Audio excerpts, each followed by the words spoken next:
Welcome back to Harvard. What you just heard is a group of people waiting to vote in Miami-Dade County in Florida just yesterday protesting, let us vote, after election staff people locked the doors to their polling site during the time early absentee voting was supposed to be in progress. Well, that polling site opened about an hour later again. What came on the heels of Florida's busiest early voting day ever, Saturday, when some people waited in line for up to 6 hours to vote, until after 1 in the morning in some cases. Well, here's what former Republican governor of New Jersey, Christine Todd Whitman, had to say about it earlier today on MSNBC.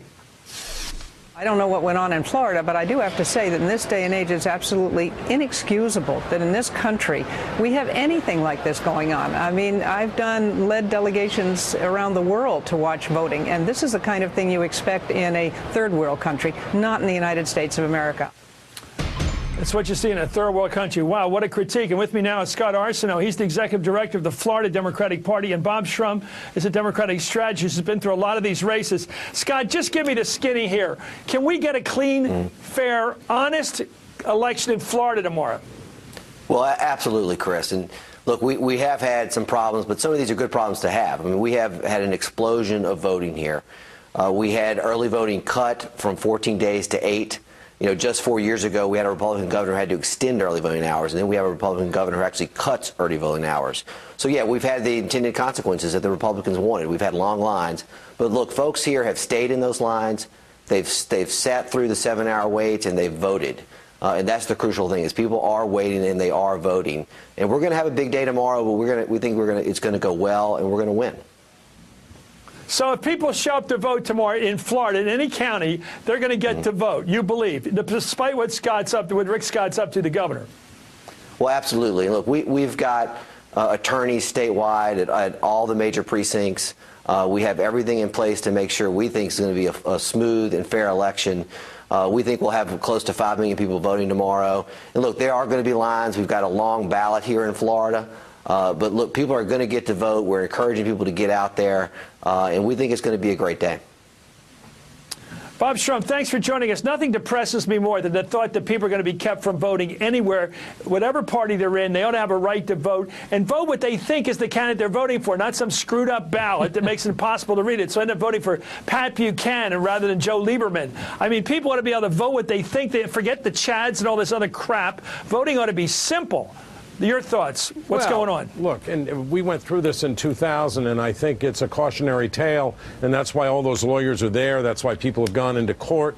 And I think a lot of folks in Florida are really angry about this, and in a way it may backfire. They're determined to vote. But, Chris, you've done something very important during this campaign, if I can pay you a compliment. You've blown the whistle on the racial appeals.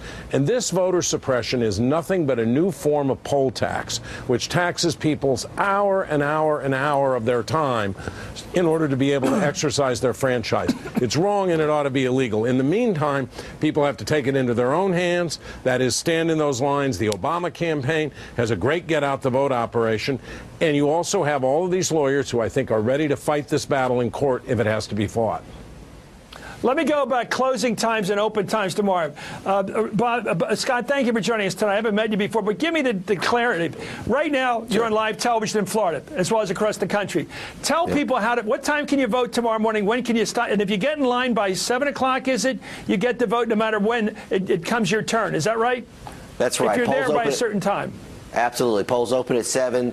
They close at 7, but if you are in line at 7 o'clock, they will keep that polling place open until everyone has voted. So don't feel like you need to walk away. Stay in line. As we saw Saturday night, if it takes past midnight, we'll go past midnight. We'll till the last vote is counted.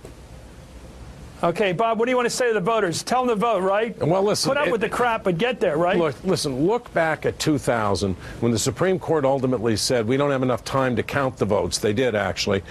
So we're just going to make George Bush president. Look at the consequences that flowed from that. So if you have to wait an hour, if you have to wait 2 hours, you have to wait 3 hours, it's unfair. We ought to make it illegal. It ought to be a crime to try to stop people from voting in this country. But go out there and do it, because your whole future depends on it. And we got to send a powerful message in this election that these kind of racial appeals and this kind of voter suppression has no place in America.